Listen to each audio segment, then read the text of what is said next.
오늘 우리에게 주시는 하나님의 말씀은 이사야서 42장 1절부터 9절까지 말씀인데 우리 한 목소리로 같이 봉독하겠습니다. 내가 붙드는 나의 종, 내 마음에 기뻐하는 자, 곧 내가 택한 사람을 보라. 내가 나의 영을 그에게 주었은즉 그가 이방에 정의를 베풀리라. 그는 외치지 아니하며 목소리를 높이지 아니하며 그 소리를 거리에 들리게 하지 아니하며 상한 갈대를 꺾지 아니하며 꺼져가는 등불을 끄지 아니하고 진실로 정의를 시행할 것이며 그는 쇠하지 아니하며 낙담하지 아니하고 세상에 정의를 세우기에 이르리니 섬들이 그 교훈을 앙망하리라. 하늘을 창조하여 펴시고 땅과 그 소산을 내시며 땅 위의 백성에게 호흡을 주시며 땅에 행하는 자에게 영을 주시는 하나님 여호와께서 이같이 말씀하시되 나 여호와가 의로 너를 불렀은즉 내가 내 손을 잡아 너를 보호하며 너를 세워 백성의 언약과 이방의 빛이 되게 하리니 내가 눈먼 자들의 눈을 밝히며 갇힌 자를 감옥에서 이끌어내며 흑암에 앉은 자를 감방에서 나오게 하리라. 나는 여호와이니 이는 내 이름이라. 나는 내 영광을 다른 자에게 내 찬송을 우상에게 주지 아니하리라. 보라, 전에 예언한 일이 이미 이루어졌느니라. 이제 내가 새 일을 알리노라. 그 일이 시작되기 전에라도 너희에게 이루노라. 아멘. 마지막 때가 되면 될수록 세상에 거짓 선지자들이 많이 늘어나고 또 적그리스도들이 일어나게 될 것입니다. 그리고 이단이 아주 왕성하게 일어나게 될 것입니다. 세상이 거짓 신들에 의해서 잘못 인도되어 가고 있다면 이 문제를 과연 누가 해결할 수 있을까요? 사람들이 죄의 노예가 되어 영원한 멸망 가운데 처해져 있는 이 현실을 누가 해결할 수 있을까요? 그 일은 하나님의 형상과 모양을 따라 사람을 지으신 하나님, 사람을 창조하신 하나님 위에는 누구도 해결할 수 없는 일입니다. 그러기에 하나님께서는 오늘 본문에서 자신의 종을 통해 열방의 구원 사역을 시작하시겠다라고 선포하시는 것입니다. 하나님께서 보내신 종은 하나님의 소명을 가진 자로 어두운 가운데 있는 이스라엘 민족뿐만 아니라 어두운 가운데 있는 열방과 나라와 민족들에게 빛을 비추시는 분이십니다. 그 다음에 여기서 종은 구체적으로 누구를 가리키는 표현일까요? 빌립보서 2장 7절 8절 말씀에 보면 오히려 자기를 비워 종의 형체를 가지사 사람들과 같이 되셨고 사람의 모양으로 나타나사 자기를 낮추시고 죽기까지 복종하셨으니 곧 십자가의 죽으심이라 라는 말씀에서 보듯이 종은 이 땅에 죄와 허물로 죽은 인생을 살려내시기 위해 종의 형체를 가지고 오신 우리 주 예수 그리스도를 가리키는 표현입니다. 오늘 본문은 크게 두 부분으로 나눠서 생각해 볼 수 있습니다. 첫 번째 부분은 1절로부터 4절까지의 말씀인데 종의 형체를 가지고 세상에 오신 우리 주 예수 그리스도와 하나님의 관계에 대해서 그리고 그 종으로 오시는 그분의 성품에 대해서 이야기를 하고 있습니다. 그리고 두 번째 부분인 5절로 9절까지의 말씀에서는 여호와 하나님의 종이 온 세상을 대상으로 펼치는 사명이 무엇인지 그리고 사명이 어떻게 이루어지는 것에 대해서 이야기하는 부분입니다. 오늘 본문 이사야서 42장 1절 다시 한번 읽어보겠습니다. 1절입니다. 내가 붙드는 나의 종, 내 마음에 기뻐하는 자, 곧 내가 택한 사람을 보라. 내가 나의 영을 그에게 주었은즉 그가 이방에 정의를 베풀리라. 하나님께서 이 땅에 오실 메시아 되신 우리 주님을 향해 첫째로 내가 붙드는 나의 종이다 그렇게 말씀하십니다. 하나님께서 종에게 주신 사명을 잘 감당할 수 있도록 하나님께서 능력의 손으로 꼭 붙들고 계신 분이 누군가 하나님의 종이다 그런 것이죠. 둘째로 하나님께서는 종을 향해 내 마음에 기뻐하는 자다라고 말씀하십니다. 예수님이 세례 요한의 세례 받을 때에도 하늘에서 음성이 들리시죠. 이는 내 기뻐하는 자요 내 사랑하는 아들이다. 그렇죠? 또 변화산에서도 하나님은 말씀하시죠. 이는 내 기뻐하는 자다. 우리 주님이 하나님이 기뻐하시는 자가 되신 이유는 어디에 있을까요? 그분은 하나님이 강제로 보내서 이 땅에 오신 분이 아니십니다. 자원에서 오셔서 자원에서 십자가를 지심으로 인류의 구원을 이루신 분이십니다. 요한복음 10장 17절 18절에서 우리 주님이 이렇게 말씀하셨습니다. 내가 내 목숨을 버리는 것은 그것을 내가 다시 얻기 위함이니 이로 말미암아 아버지께서 나를 사랑하시느니라. 이를 내게서 빼앗는 자가 있는 것이 아니라 내가 스스로 버리노라. 나는 버릴 권세도 있고 다시 얻을 권세도 있으니 이 계명은 내 아버지께 받았노라. 하나님이 억지로 보낸 것이 아니라 우리 주님이 자원해서 십자가를 지셨다, 그런 것이죠. 그러니 그런 성자 하나님의 사역의 태도와 자세를 바라보시면 하나님이 기뻐하지 않으실 이유가 없는 것입니다. 셋째로 하나님께서는 종을 향해 내가 택한 사람이다 라고 말씀하십니다. 종으로 오신 우리 주님께는 흠모할 만한 것이 아무것도 없었습니다. 하지만 하나님께서 택하여 보내신 분으로서 온 세상의 변혁을 그분이 가져오게 되실 것입니다. 하나님께서는 종의 형체를 가지사 사람의 모양으로 이 땅에 오신 우리 주님께 하나님의 영을, 성령을 부어주시겠다라고 말씀하십니다. 하나님이 무슨 성령이 필요합니까? 그렇게 생각할 수 있겠지만 그분이 육신을 가지고 이 땅에 오셨기 때문에, 그리고 그분의 사역을 하는 동안에 하나님의 그 모습을 가지고 하나님으로서 사는 것이 아니라 그분이 하나님이시지만 육체를 가진 인간으로 사는 것입니다. 그리고 우리가 당하는 모든 고통, 아픔, 슬픔, 그리고 유혹, 이런 것들을 다 경험할 수밖에 없는 그 몸을 가지고 계신 것입니다. 그러니 그에게 성령 하나님이 기름 붓듯 부어지셔서 성령의 사람이 되어 그 모든 유혹과 고통과 아픔, 이런 것들을 다 이기게 만드시고 하나님이 주신 사명을 완벽하게 완수할 수 있도록 도우시기 위해서 하나님은 우리 예수님께 성령을 기름 붓듯 하시는 것입니다. 사도행전 10장 38절은 그 사실에 대해서 이렇게 말씀합니다. 하나님이 나사렛 예수에게 성령과 능력을 기름 붓듯 하셨음에 그가 두루다니시며 선한 일을 행하시고 마귀에 눌린 모든 사람을 고치셨으니 이는 하나님이 함께 하셨습니다. 성령의 기름 부으심이 필요하다라는 것입니다. 우리가 정말 힘있게 하나님의 사역들을 감당하려면 성령의 기름 부으심이 필요하다. 왜냐하면 우리는 늘 연약하고 넘어지기 쉬운 그런 존재이기 때문입니다. 그래서 우리는 성령의 기름 부으심을 통해서 하나님이 주신 사역을 감당할 수 있어야 하는 것이죠. 우리 주님이 승천하실 때 제자들에게 하신 말씀이 무엇입니까? 너희들이 몇 날이 못되어 성령을 선물로 받으리니 이 예루살렘을 떠나지 말고 여기서 기도하라, 그렇게 말씀을 하시지 않습니까? 그렇게 예루살렘을 떠나지 않고 하나님 앞에 기도하며 말씀을 함께 나눌 때에 성령 하나님이 그들에게 임하시고 그들은 가슴이 뜨거워져서 땅 끝까지, 그렇죠? 예루살렘과 사마리아와 온 유대와, 그죠? 그러니까 예루살렘과 온 유대와 사마리아와 땅 끝까지 이르러 내 증인이 되라고 하는 그 하나님의 말씀에 따라서 그렇게 증인되는 그런 일들이 일어나게 되는 것입니다.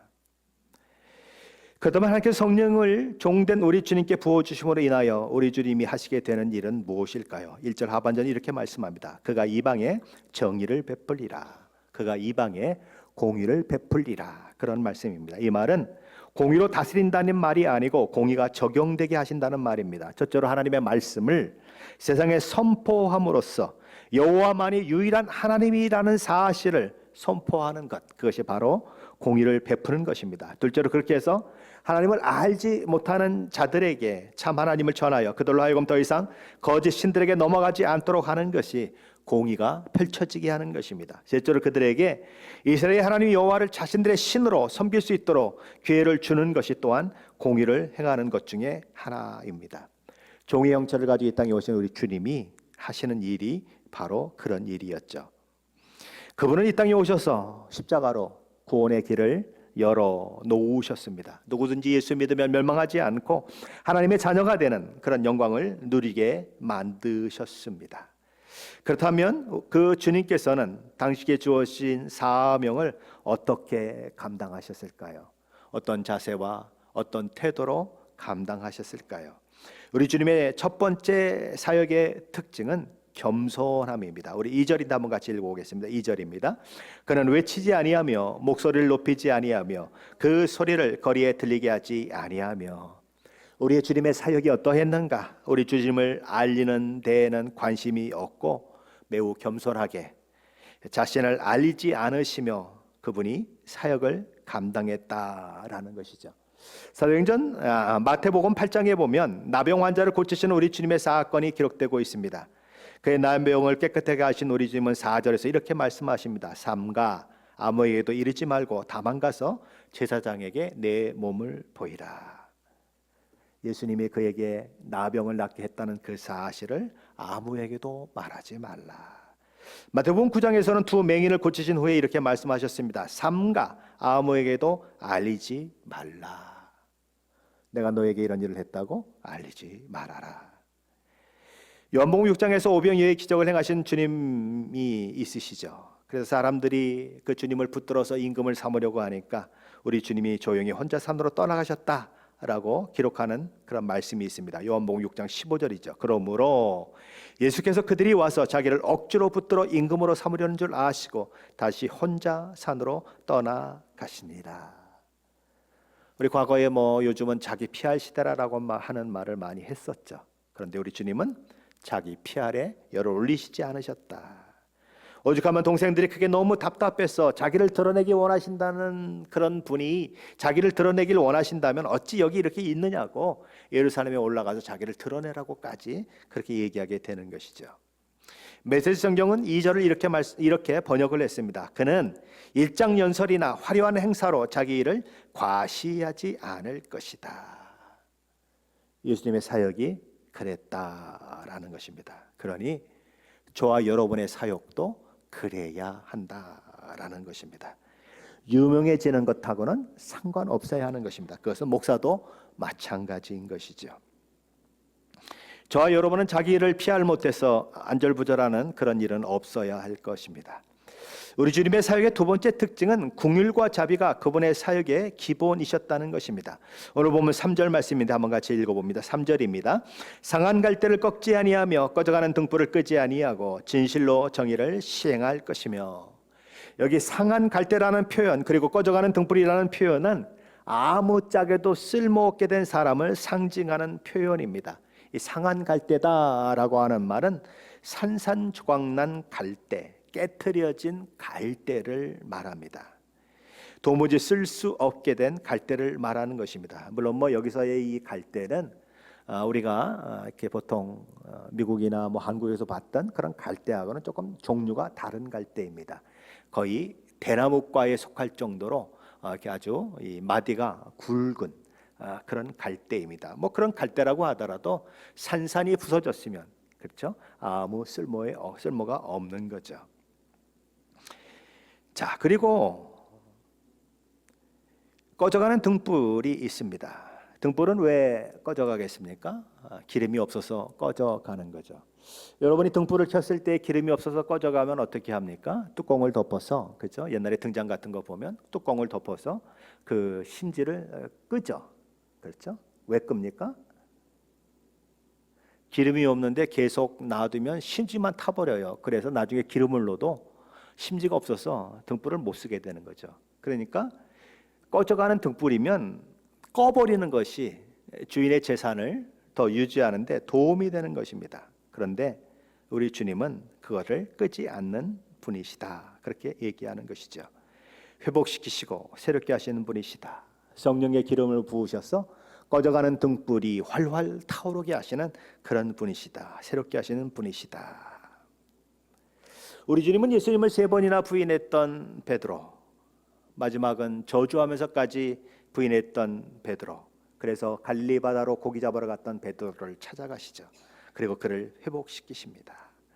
그래서 우리 주님은 상한 갈대를 꺾지 아니하시고 꺼져가는 등불을 끄지 아니하시고 진실로 정의를 시행하시는 분이시다라고 그렇게 말씀되고 있는 것입니다.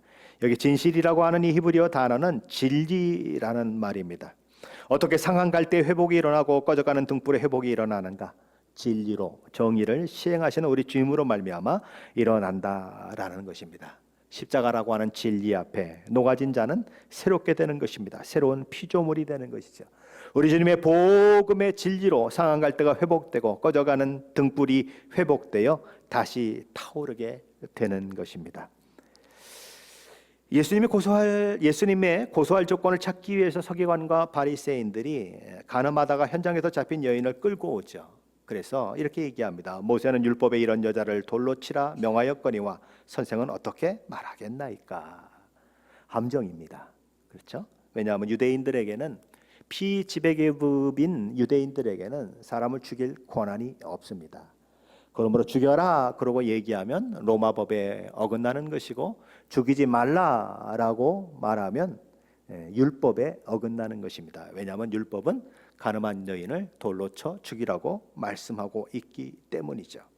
근데 우리 주님은 이런 이야기를 듣고서 땅에 무언가 쓰시는 신용을 하시더니 이렇게 외쳤습니다. 너희 중에 죄 없는 자가 먼저 돌로 쳐라. 그랬더니 양심의 가책을 하나하나 다 느껴서 손에 들고 여인을 치려고 했던 돌을 땅에 떨어뜨리고는 다 돌아가 버렸다. 그런 거죠. 예수님은 그 여인에게 이렇게 말씀하십니다. 나도 너를 정죄하지 아니하노니 가서 다시는 죄를 짓지 말라. 예수님이 이러셔도 될까요? 가늠한 자를 돌로 쳐 죽이라고 하는 말씀을 누가 주셨습니까? 예수님의 아버지 되신 하나님이 주셨습니다. 근데 하나님은 돌로 쳐 죽이라고 그러는데 아들은 나도 너를 정죄하지 아니하노니 다시는 가서 죄를 범하지 말라고 집으로 돌려보냅니다. 완전히 아버지와 아들의 뜻이 완전히 반대되는 것 같은 그런 상황이 만들어지는 것이죠. 왜 그렇게 하셨을까요? 왜 그렇게 하실 수 있었을까요? 그 이유는 우리 주님이 십자가에서 이 여인의 죄를 대신 지고 죽으실 것이기 때문인 것이죠. 그래서 소망 없고 깨어지고 으깨지고 상한 갈대와 같은 그를, 꺼져가는 등불 같은 그를 생명의 길로, 새로운 삶의 길로 우리 주님은 인도하시는 것입니다. 우리 주님이 제자들과 함께 유대를 떠나 갈릴리 지역으로 가시려고 했을 때 지름길로 가는 길은 사마리아를 통과해서 가는 길입니다. 그러나 유대인들은 사마리아인들을 상종하지 않았기 때문에 늘 돌아서, 멀리 돌아서 사마리아 땅을 밟지 않고 갈릴리를 향하곤 했습니다. 하지만 우리 주님은 사마리아를 통과해서 갈릴리로 가기로 작정을 하시고 제자들과 함께 사마리아로 들어가십니다. 무엇 때문에 그렇게 하셨습니까? 수가성 여인을 만나기 위해서 그랬죠. 수가성에 있는 한 여인이 있었습니다. 그는 늘 마음이 공허했죠. 그래서 좋은 남자를 만나면, 그리고 그 남자와 즐기면 공허함이 없어질까 해서 이 사람 저 사람을 만났는데 무려 5명의 남자를 만났다. 그리고는 헤어졌고 지금 6번째 남자와 사귀고 있는 그런 여자였습니다. 그 시대에 참으로 아무도 거들떠보고 싶지 않은 그런 여인, 그런 삶을 살았던 여인이었죠. 그런데 하나님은, 우리 주님은 그 여인을 만나기 위해서 이 사마리아로 통과해 가시는 것입니다. 그리고 우물가에서 그 여인을 만나요. 그리고 그 여인에게 영생하도록 솟아나는 샘물을 선사하시죠. 당신이 야곱보다 크니까 묻는 여러 가지 질문들을 통해서 내가 메시아다라고 하는 것을 증거하게 되고, 그 여인은 믿음을 갖게 됩니다. 그래서 동네에 뛰어들어가서 뭐라고 얘기합니까? 내가 행한 모든 일을 다 이야기한 메시아를 내가 만났다. 그렇게 이야기하게 되는 것입니다. 와보라, 그가 그리스도가 아니냐. 이 여인 역시 상한 갈대 같은 사람이었습니다. 꺼져가는 등불 같은 사람이었습니다. 그러나 그런 그였지만 우리 주님을 만나고 새 사람이 되고 이전의 삶을 청산하고 새 삶을 사는 자, 자신의 일어난 놀라운 변화를 간증하며 예수 그리스도의 복음을 전하는 자가 되었다라는 것입니다. 모든 상한 갈대가 치료받을 수 있는 길, 그리고 꺼져가는 심지의 불이 활활 타오를 수 있는 길은 어디에서 발견이 됩니까? 우리 주 예수 그리스도의 십자가 복음에서 발견이 되는 것입니다.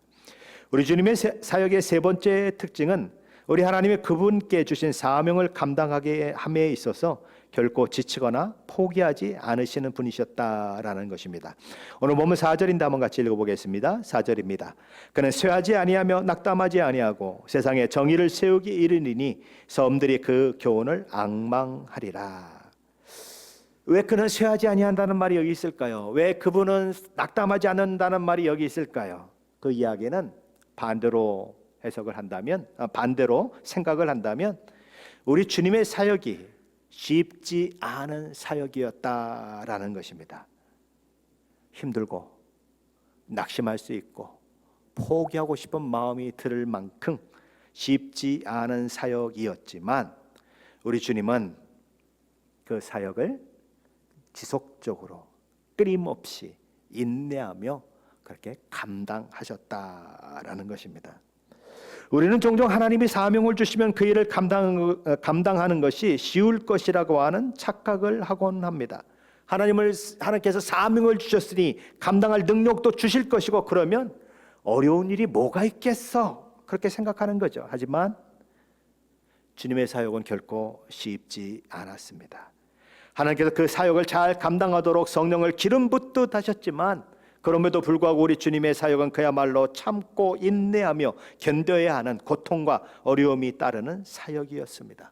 오죽하면 겟세마네 동산에서 내가 어떻게 했다고요? 고민하여 죽게 되었으니 나를 위해서 기도하라 라고 제자들에게 부탁하는 일까지 있으셨겠습니까? 그렇게 고민하던 우리 주님은 땀방울이 핏방울이 되도록 그렇게 하나님 앞에 기도했던 우리 주님은 결국은 어떻게 하십니까? 그 고민을 넘어서서 십자가를 지기로 작정하시죠. 그리고 마침내 하나님이 주신 사명을 완수하시는 것입니다. 그는 쇠하지 아니하시며 낙담하지 아니하신다라는 거죠. 여기 쇠한다고 하는 말은 3절에서 꺼져간다라고 하는 히브리 단어와 같은 단어가 사용되고 있습니다. 그리고 낙담한다라고 하는 말은 또 상하다라고 하는 3절에 있는 상하다라고 하는 히브리어 단어와 같은 어원을 가지고 있습니다. 자, 그렇게 우리 주님의 사역이 상한 갈대를 꺾지 아니하시고 꺼져가는 등불을 끄지 않으시는 사역인 것처럼 그분이 사역을 감당하는 그 마음도 바로 그런 마음을 가지고 사역하셨던 분이다. 그런 이야기인 것이죠. 우리 주님은 포기하지 않으실 것입니다. 그리고 계속 당신의 사명을 위해서 달려가실 것입니다. 언제까지요? 세상의 정의를 세우기까지 그렇게 하실 것입니다. 우리가 자주 부르는 찬양 중에 이런 찬양이 있죠. 세상 모든 민족이 구원을 얻기까지 쉬지 않으시는 하나님. 바로 오늘 4절에서 언급되고 있는 우리 주님의 모습인 것입니다. 그는 쇠하지 아니하며 낙담하지 아니하고 세상의 정의를 세우게 이르리니 섬들이 그 교훈을 앙망하리라. 우리 주님은 세상 죄를 대신 지셨습니다. 세상 죄를 지고 가는 어린 양이 되셨습니다. 우리 주님의 십자가의 죽으심으로 세상은 그리스도 안에서 생명을 맛봅니다. 우리 주님이 십자가에서 저주를 다 감당하심으로 더 이상 믿는 자에게는 저주가 없습니다. 심판이 없습니다. 그 일을 이루시기까지 완성하시기까지 우리 주님은 쉬지 않으신다라는 것입니다. 그 우리 주님의 쉬지 않으심 때문에 복음이 어디까지 오게 됩니까? 조선 땅까지 오게 되는 것입니다. 그리고 저와 여러분이 오늘 믿는 사람으로 여기 이렇게 앉아있는 복을 누리는 그 일들이 있게 되는 것입니다. 다 주님의 쉬지 않으심의 결과인 것입니다. 우리 주님은 지금도 쉬지 않으십니다. 그리고 열방과 나라와 민족을 향하고 계십니다. 그리고 그 주님의 마음을 가진 자를 또한 찾고 계십니다. 우리 주님이 이 땅에서 죽으시고 부활하시고 승천하신 이후에 제자들을 통해 복음이 전해지고 수많은 믿음의 사람들에 의해 복음이 전해지고 지금도 수많은 전도자와 선교사를 통해 복음이 전해지고 있는 것은 모든 민족이 구원을 얻기까지 쉬지 않으신 우리 주님의 마음을 아는 자들이 때마다 일마다 일어나기 때문인 것입니다. 어떠십니까? 여러분도 그 주님의 마음을 아는 자로 그렇게 주님의 사명에 동참하는 자가 되고 싶지 않으십니까? 그렇다면 이런 종을 보내신 하나님, 메시아 우리 주 예수 그리스도를 이 땅에 보내신 하나님은 어떤 하나님이실까요? 이사야서 42장 5절인데 함께 읽어봅니다. 5절입니다. 하늘을 창조하여 펴시고 땅과 그 소산을 내시며 땅 위의 백성에게 호흡을 주시며 땅에 행하는 자에게 영을 주시는 하나님 여호와께서 이같이 말씀하시되. 하나님 당신 자신을 어떻게 표현하십니까? 하늘을 차일 펴듯이 펴신 창조주 하나님이라고 표현하십니다. 하나님은 땅을 내시고 땅으로 하여금 모든 먹을 것들을 있게 하신 창조주 하나님이라고 그렇게 말씀하십니다. 또한 땅 위에 있는 백성들에게 호흡을 주신 창조주 하나님이시고 땅에 행하는 자에게 영을 주신 창조주 하나님이시다라고 이야기하십니다. 창세기 2장 7절과 같은 말씀이죠. 거기 보면 사람을 만드시고 이렇게 말씀하시죠. 여호와 하나님이 땅의 흙으로 사람을 지으시고 생기를 그 코에 불어넣으시니 사람이 생명이 되니라. 하나님 그렇게 인간을 창조하셨습니다. 온 우주 만물을 다 창조하시고 그 인간이 살 환경을 다 만들어 놓으시고 인간을 창조하시고 그 코에 생기를 불어넣으셔서 생명이 되게 하셨습니다. 죄를 짓기 전에 우리 인간은 어땠습니까? 벗어도 창피한 줄 몰랐습니다. 동산을 거니는 하나님의 음성을 들으며 하나님과 친밀한 교제를 나눌 수 있었습니다. 하나님을 배웠고도 숨을 필요가 없는 그런 존재였습니다. 하지만 죄가 세상에 들어오고 인간이 죄인이 되면서 모든 것이 망가졌습니다. 인간은 영적으로 죽었습니다. 성령이 떠난 인생으로 하나님과 교제가 끊어진 상태에 놓였습니다. 죄의 본성이 역동적으로 역사함으로써 죄의 노예가 되어서 사망에 이르는 존재가 되었습니다. 하나님을 보면 피해 숨는 자가 되었습니다. 하나님께서는 그렇게 인간이 망가뜨려 놓은 세상을 고치기를 원하셨습니다. 모든 죄인이 죄를 지음으로 하나님의 영광에 이르지 못하게 된 그 상황을 바꾸셨어. 그 죄인이 죄사함 받고 의롭게 되고 하나님의 자녀가 되고 하나님과 깊은 교제를 나누는 그런 존재가 되게 하시기를 원하셨습니다. 그래서 하나님이 하신 일이 무엇입니까? 나의 종이라고 불리우고 내 마음에 기뻐하는 자라고 불리우고 내가 택한 사람이라고 불리우는 우리 주 예수 그리스도를 세상에 보내 모든 인류의 죄를 대신 지시고 십자가에 죽게 하시는 그 일을 하시는 것입니다. 그래서 그 사실을 믿는 자들에게 회복이, 생명의 회복이 일어나게 만드시는 것이죠. 그리고 그렇게 예수 그리스도를 주라 고백하는 자들의 심령 속에 성령 하나님을 내주하게 하심으로써 그 사람에게 진정한 변화가, 성품의 변화가 일어나게 만드시는 것입니다. 그리고 거룩한 하나님을 닮아가는 성화의 과정을 밟아가도록 만드시는 거죠. 오늘 6절로 7절 말씀입니다. 한번 같이 읽어봅니다. 6절로 7절입니다. 나 여호와가 의로 너를 불렀은즉 내가 내 손을 잡아 너를 보호하며 너를 세워 백성의 언약과 이방의 빛이 되게 하리니 내가 눈먼 자들의 눈을 밝히며 갇힌 자를 감옥에서 이끌어내며 흑암에 앉을 자를 감방에서 나오게 하리라. 하나님의 의로운 성품 때문에 우리 하나님은 메시아 나의 종을 세우셨습니다. 그리고 메시아를 손으로 강하게 만드시고 보호하셔서 그분을 통해 백성의 언약과 이방의 빛이 되게 하셨다라는 것입니다. 이 백성의 언약과 이방의 빛은 같은 말입니다. 이스라엘 백성에게는 언약의 복음이 되는 것이고 어둠 가운데 있는 이방인들 가운데는 빛으로 오시는 구원의 복음이 되는 것이죠. 우리 주님의 십자가 복음이 어떤 역할을 합니까? 7절은 이렇게 얘기합니다. 내가 눈먼 자들의 눈을 밝히며 갇힌 자를 감옥에서 이끌어내며 흑암에 앉은 자들을 감방에서 나오게 하리라. 예수 믿고 구원받아 성령 하나님이 내주하시는 자가 되면 어떤 일이 일어나는가? 첫째, 눈먼 자의 눈이 밝혀진다라는 것입니다. 영적으로 눈멀어서 영적인 것을 볼 수 없고 하나님을 알 수 없었던 자들이 영적인 것을 보게 되고 하나님을 아는 일들이 일어난다라는 거죠. 둘째, 갇힌 자들이 감옥에서 이끌어내어지는 일들이 있게 될 것이다. 포로된 자가 자유롭게 된다는 것입니다. 죄수가 해방된다라는 것입니다. 죄수가 해방되려면 어떻게 됩니까? 어떻게 해야 합니까?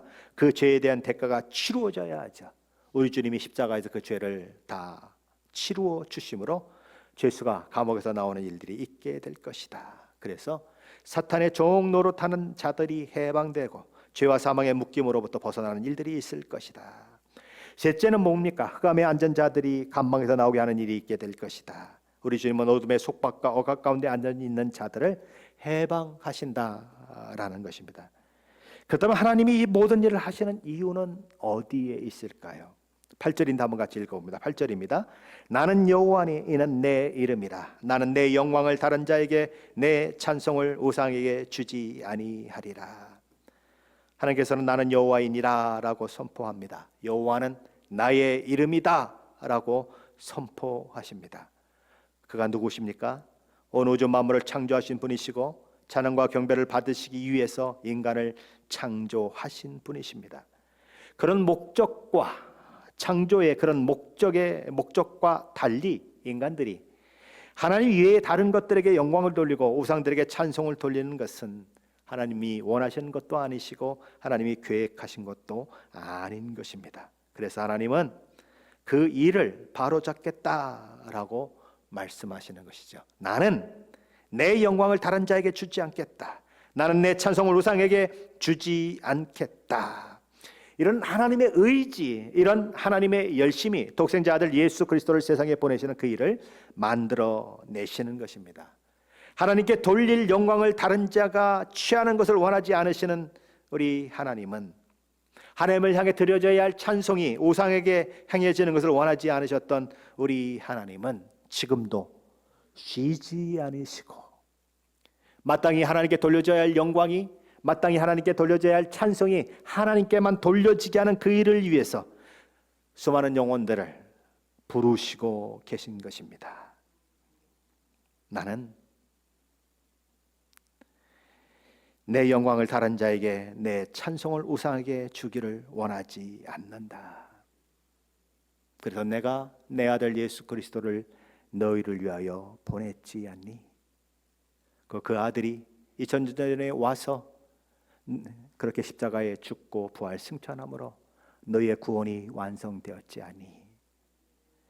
그 예수님이 떠나가시면서 제자들에게 나라와 민족과 열방을 섬기라고 그들에게 복음을 전하라고 하셨던 것처럼 오늘도 우리 하나님은 우리에게 우리 주님이 하셨던 그 일을 계속하라고 그렇게 우리를 부르시고 계신 것입니다. 너희는 어떻게 생각하니? 나라와 열방과 민족이 나의 영광을 다른 것에 돌리고 내게 드려야 할 마땅한 찬송을 우상에게 드리는 것이 너희들은 아무 마음의 부담도 없고 마음의 아픔도 없니? 물으시는 것입니다. 우리 하나님은 그 일을 뒤집어 놓겠다고 당신의 아들 예수 그리스도까지도 십자가에 못 박으셨습니다. 우리가 정말 그분의 은혜로 구원받고 하나님의 자녀가 된 자들이라면, 그리고 그 하나님의 마음을 아는 자들이라면 오늘 우리는 하나님의 이름이 욕되게 되는 그 현장 속에서, 그리고 하나님의 영광이 가려지는 그 현장 속에서, 하나님을 찬송하는 그 찬송이 우상에게 드려지는 이 세상의 환경 속에서 가만히 있을 수 없는 거죠. 우리는 의분을 토해야 하고 세상이 그렇게 돌아가는 것에 대해서 그것을 막아서고 기도하는 자들이 되어야 하고 한 영혼들이 주님 앞에 돌아와 마땅한 영광을 하나님께 돌리고 마땅한 찬송을 하나님께 돌릴 수 있도록 해야 하는 것입니다. 이사야서 6장에 보면 내가 누구를 보내며 누가 우리를 위하여 갈꼬라고 하나님은 보낼 자를 찾으셨습니다. 그때 이사야는 뭐라고 얘기합니까? 주여 내가 여기 있사오니 나를 보내소서라고 말씀했습니다. 하나님 오늘도 이사야처럼 응답하시는 분을 찾고 있습니다. 누가 나를 위하여 갈꼬? 여러분이 이사야처럼 그 주님의 음성에 응답하시고 열방과 나라와 민족을 늘 품에 품으시고 하나님이 영광을 받으시지 못하는 일 때문에, 하나님이 찬송을 받으시지 못하는 일 때문에, 오히려 엉뚱한 것들이 찬송을 받고 엉뚱한 것들이 영광을 받는 그 현실 때문에 마음 아파하며 기도하시며 복음을 전하는 그 일에 힘쓰시는 저와 여러분 되시기를 예수 그리스도의 이름으로 간절히 축원합니다.